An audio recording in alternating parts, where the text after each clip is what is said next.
Mga proyektong magtutulay sana sa mga residente. At mga gusaling magagamit sana ng mga estudyante.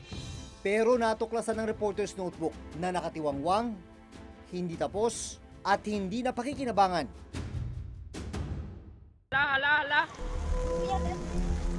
Sa kabila ng malakas na agos ng tubig sa ilog na ito.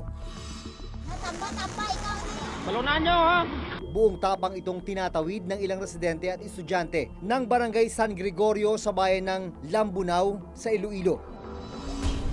May tulay naman sa tabi ng ilog, pero ang problema, hindi na dito dumadaan ang tubig. Ang masaklap, 10 taon na ang nakararaan mula ng simulan nito, pero hanggang ngayon, hindi pa rin ito tapos at hindi pa rin nagagamit ng mga residente. Nakilala namin noon ang grade 8 student na si Jaril Ligada. Delikado maglakad dito. Wala kang flashlight. Okay. Pag tag-ulan, mas mahirap, mas mabagal. Mas mahirap po. Para makaabot sa pagsisimula ng klase ng alas 7, naglalaan si Jaril ng 1.5 oras para sa paglalakad.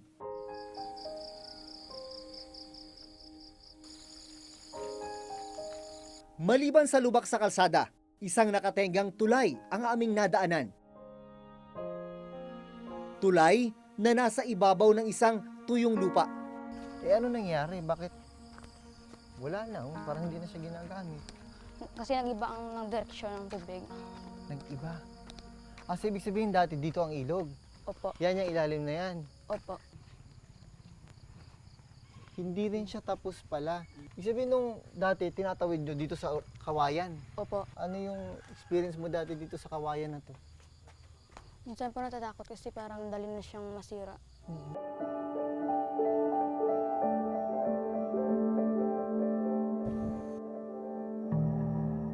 Ayon sa kapitan ng Barangay San Gregorio, taong 2008 pa nang simula ng pagtatayo ng tulay. Pero patigil-tigil daw ang paggawa nito. Yung budget namin, sabi ng engineer, hindi kasya ng 2 pinto yung patapos yung tulay. Kasi steel plate, ma'am. Sana kung natapos, malaking tulong sa amin dito sa San Gregorio. Ilang metro lang ang layo mula sa hindi natapos na tulay. Makikita ang ilog na itinuro ni Jaril na lumihis ng daluyan. Ito ang kailangan nilang tawirin papasok ng paaralan.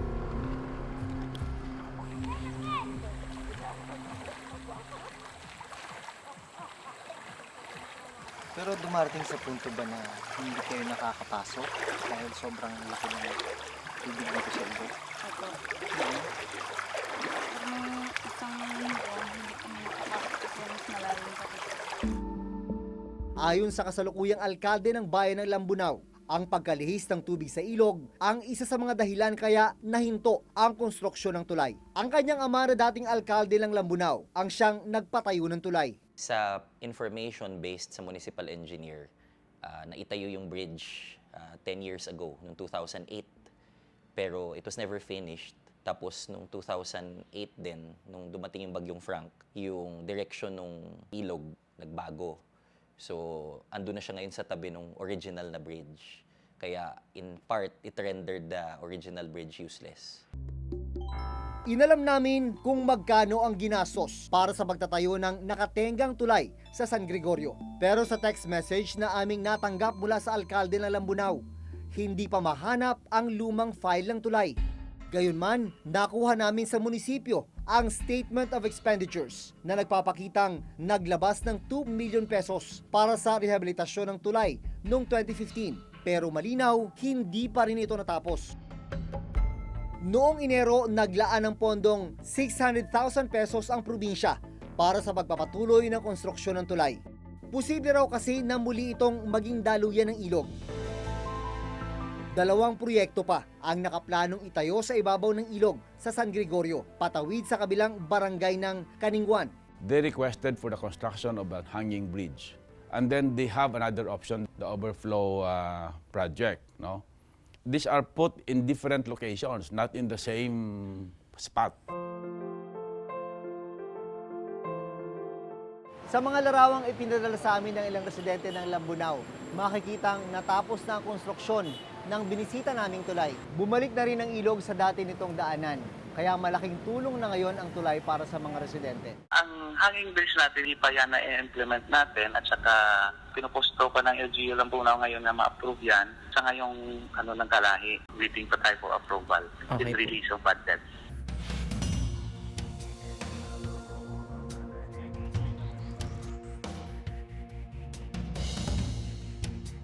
Ito ang Katarman Bridge sa Samar. Kung makikita nyo naman, sobrang makipot para sa isang two-lane bridge. Kaya ang proyekto ay bridge widening, luluwagan. Ang problema, noong 2015 pa ito sinimulan, hanggang sa ngayon hindi pa natatapos. Ang Department of Public Works and Highways o DPWH Region 8 ang implementing agency ng Katarman Bridge. Ayon sa Physical Status Report ng DPWH Region 8, September 16, 2015 nang sinimulan ang proyekto. Ang target completion dapat ay noon pang June 22, 2017. Pero nang aming puntahan noong March 2018, nasa 47.30% ang actual accomplishment sa paggawa ng tulay. Ayon dito sa dokumento mula sa DPWH, ang contract amount ng proyektong ito ay mahigit 140 million pesos. Tapos, sinasabi rin dito na yung actual accomplishment ay halos 50% na. Ibig sabihin, dapat kalahati nitong proyekto tapos na. Ganito po bang itsura nung halos 50% na natapos? Hindi po. Tuloy-tuloy naman ang trabaho namin kasi ang trabaho namin sa ilalim lang pa, wala pa sa ibabaw. Pag natapos yung ilalim, dahil lilimang butas na lang naman ito, sa taas na kami. Sa status report na nakuha namin noon sa DPWH Region 8, nakasaad na humiling ng karagdagang 120 calendar days ang kontraktor para matapos ang tulay. Ang dahilan nila ay ang obstruction of utilities, partikular ng water pipelines na nakakabit sa tulay. Sa kasalukuyan, nadaraanan na ng mga sasakyan ang Katarman Bridge pero hindi pa rin ito tapos. 3 taon nang delayed ito sa original completion date na September 2015. As of November 25, yung accomplishment namin is 93.11% na. We are expecting sana makomplete itong December 25 ng 100%. Kaya nga lang, siyempre, mayroon pang mga konting correction yan. Baka umabot sa ito ng January, until January 25. Bukod sa mga tulay, binisita rin ng Reporter's Notebook ang ilang school building na para sana sa mga estudyanteng nagtitiis sa mga tent, covered court, at lumang gusali. Pero natuklasan naming nakatenga at hindi tapos. Naabutan naming nagkaklase sa isang covered court ang ilang estudyante mula sa grade 7 hanggang grade 11 ng Mondragon Agro-Industrial High School sa Northern Samar. Minsan dito, mahirap dito pag pumapasok. Pag maulan, lumilipat kami, minsan hindi. Saan ka nahihirapan sa sitwasyon niyo sa klase niyo? Sa pagre-recite. Hindi kayo nagkakarinigan? Hindi na, lumalapit kami. Lumapit kami nun. Bakit pursigido ka na pumasok sa eskwela? Kasi mabot lang ang pangarap namin na maging sundalo at makatulong sa pamilya. Ramdam din ng mga guro gaya ni Teacher Maricar ang hirap ng kakulangan sa silid-aralan. Kahit po sila mismo, nahihirapan Oo, nahihirapan po. Lalong-lalo na po pag umuulan. Kasi nga, tumutulo. Dahil butas-butas na yung yero. Tapos, maingay. Parang mahirap pong marinig kung ano yung itinuturo mo, lalo na po yung mga bata na nasa likod. Hindi conducive for learning para po sa akin. Kung tutuusin, 2 gusali na may 24 na bagong silid-aralan ang dapat nakatayo ngayon sa Mondragon Agro-Industrial High School. Dito, sana, 12 classrooms ang pinakikinabangan ng mga estudyante. Yun nga lang, noong nakaraang taon, tuluyan nang inabandona yung paggawa sa school building na ito. At ito na lamang ang naiwan, mga talahib, halaman, at kinakalawang na bakal. Ang isa pang gusali, nasa 2nd palapag na ang paggawa pero mga poste at ilang pader pa lang ang nakatayo. Sa dokumentong ito mula sa DPWH Northern Samar District 1, 27.8 million pesos ang contract amount para sa dalawang gusali. Sinimula ng proyekto noong May 10, 2017 at may target completion date na February 10, 2018.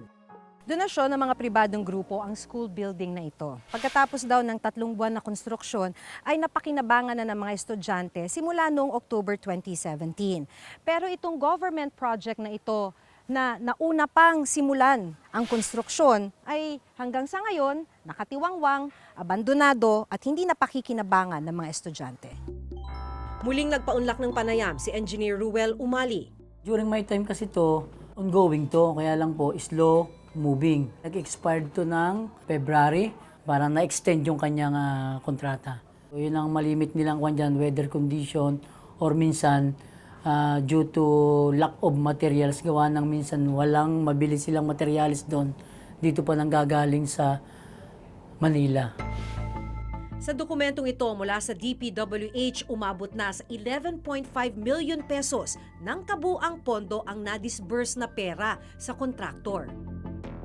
3 buwan pagkatapos maiere ang report noong Setyembre, ayon sa kinatawan ng paaralan, itinuloy ng kontraktor ang pagtatayo ng 2 gusali ng Mondragon Agro-Industrial High School.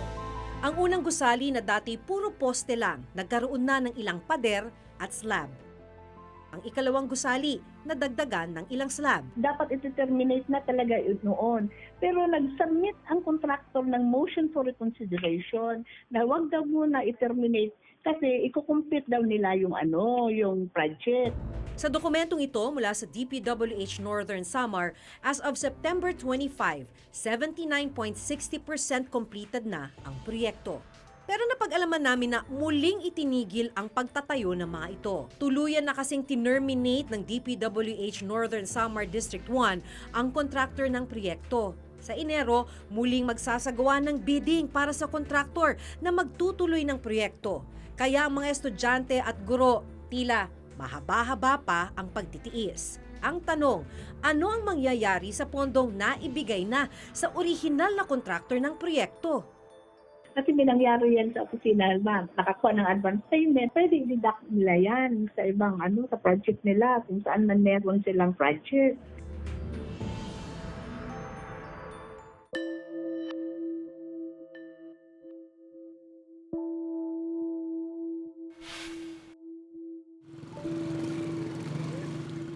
Balot na ng halaman ang mga poste at ilang pader nito at halos 2 taon na raw inabandona.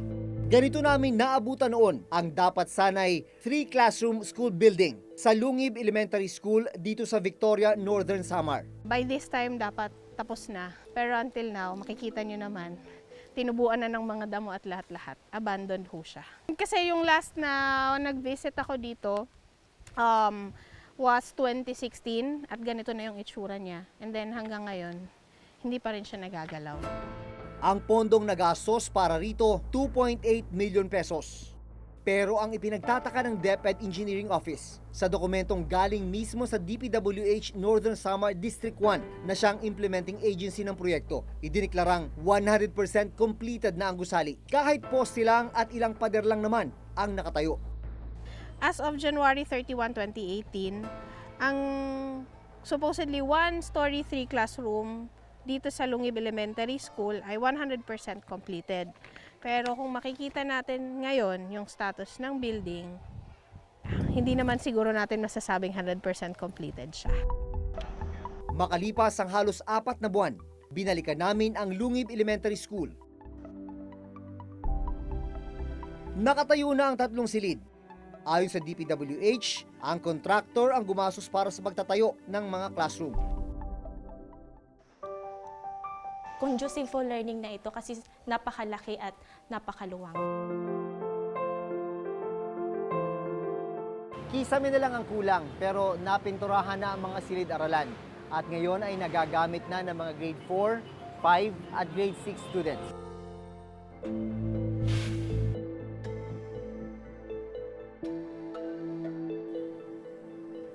Iba naman ang problemang kinakaharap noon ng mga grade 12 students sa San Isidro Agro-Industrial High School. Nandito tayo sa San Isidro Agro-Industrial School. Dito naman, tapos yung school building pero hindi magamit dahil natuklasan na may structural defect.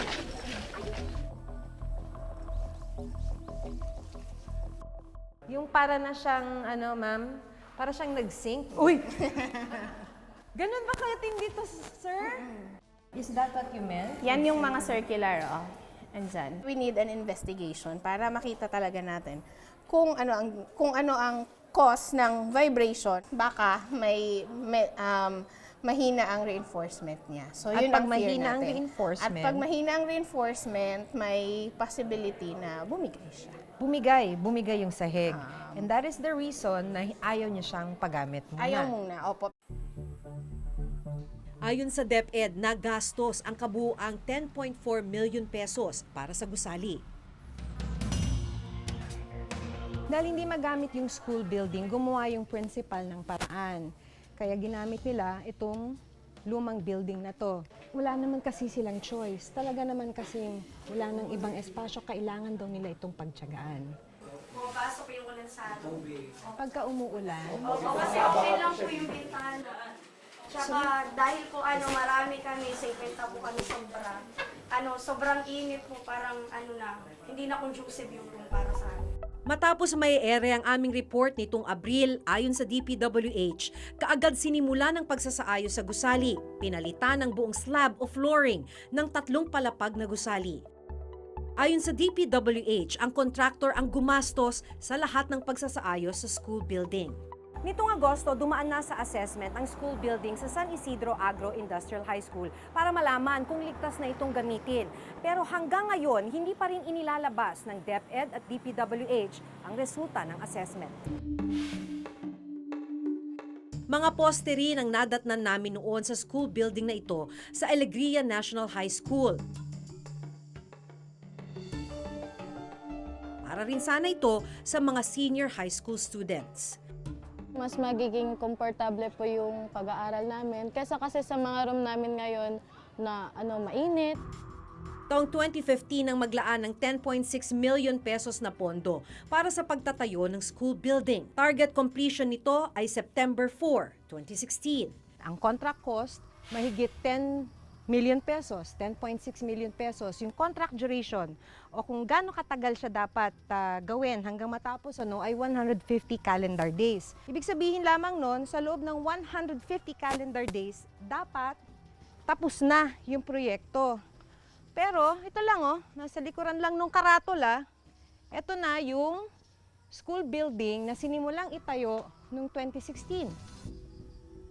Wala pa rin. Ayon sa district engineer noon, 40% completed na ang gusali. Ang ginastos, 35% ng 10 million pesos o halos 4 na milyong piso.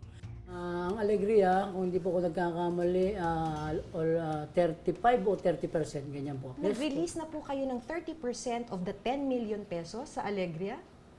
Nakita nyo na ho ba na ilang poste pa lang ang nakatayo ron? Binalidate naman po namin yan bago okay naman po yung sa tingin naman po namin, sa validation namin, hindi naman po nag-go-over yung payments namin. August 2018 ang una naming binalikan ang proyekto. May ilan mang naitayong bahagi nito, hindi pa rin ito tapos. Sa pagbabalik namin itong Desyembre sa Alegria High School, hindi pa rin tapos ang school building. Pero ayon sa DPWH, 64% completed na ito. Sakop pa rin daw ito ng original budget na 10.6 million pesos. Inaasahang matatapos ang gusali ngayong December 2018. Kaya ang mga senior high school student, wala pa ring magamit na bagong silid-aralan. Tingin namin hindi pa matatapos by December 31, ang opisina mag-ano na ng contract termination.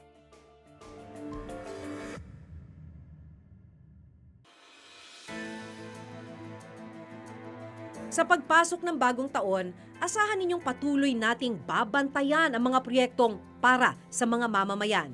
Mahalagang matiyak na mapakinabangan ang mga ito dahil pera natin to. Masaganang bagong taon sa ating lahat. Ako si Maki Pulido. Ako si Jun Veneracion at ito ang nakatala sa aming Reporter's Notebook.